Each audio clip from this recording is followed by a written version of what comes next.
Maintenant, chers candidats franchisés, j'aimerais aborder avec vous les instances d'assistance auxquelles vous êtes en mesure de vous attendre, ou en tout cas de réclamer, ou en tout cas d'auditer en ce qui concerne l'accompagnement que les franchiseurs vont vous apporter avant l'exploitation, pendant l'exploitation de votre unité et avant évidemment de choisir l'enseigne avec laquelle vous allez vous lancer. En ce qui concerne ces instances, eh bien, la première et la plus usuelle, c'est les visites d'animateurs. Concrètement, combien de visites d'animateurs vous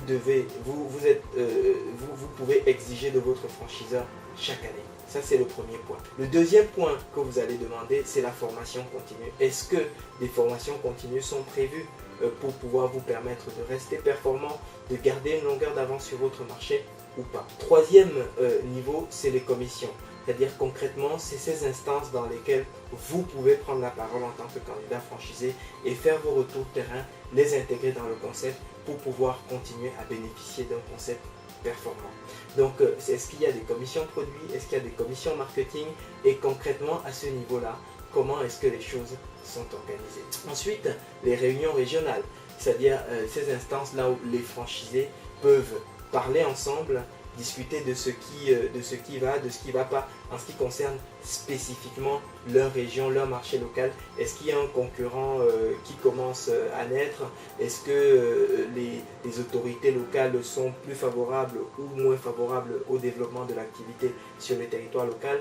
Quels sont les plans, l'évolution des plans d'urbanisme, les grands travaux de la mairie? Concrètement, comment est-ce qu'on peut faire face à ces éléments-là? Donc ça, c'est le quatrième point. Le cinquième point que vous allez pouvoir avoir et que vous êtes en droit de demander ou en tout cas d'auditer lorsque vous envisagez de rejoindre une enseigne de franchise, eh bien c'est le plan marketing annuel. Est-ce que le franchiseur construit un plan marketing annuel? Est-ce que le franchiseur réfléchit à mettre en œuvre des actions structurées et volontaires de plans marketing qui sont prêtes à l'emploi pour le franchisé ou pas? Sixième point que vous êtes également en droit d'auditer lorsque vous regardez un concept et notamment la dimension humaine, est-ce que votre franchiseur a la capacité ou la volonté d'organiser une convention nationale? Une convention nationale, qu'est-ce que c'est? Ça s'appelle également une grand-messe. Eh bien, ce sont ces espaces dans lesquels on réunit tous les franchisés et on cultive cet esprit de corps qui vous permet de donner une espèce de valeur qui va au-delà uniquement des retombées pécuniaires, mais véritablement de participer à une histoire humaine avec le concept, le projet, le groupe de personnes avec lequel vous allez développer ce concept.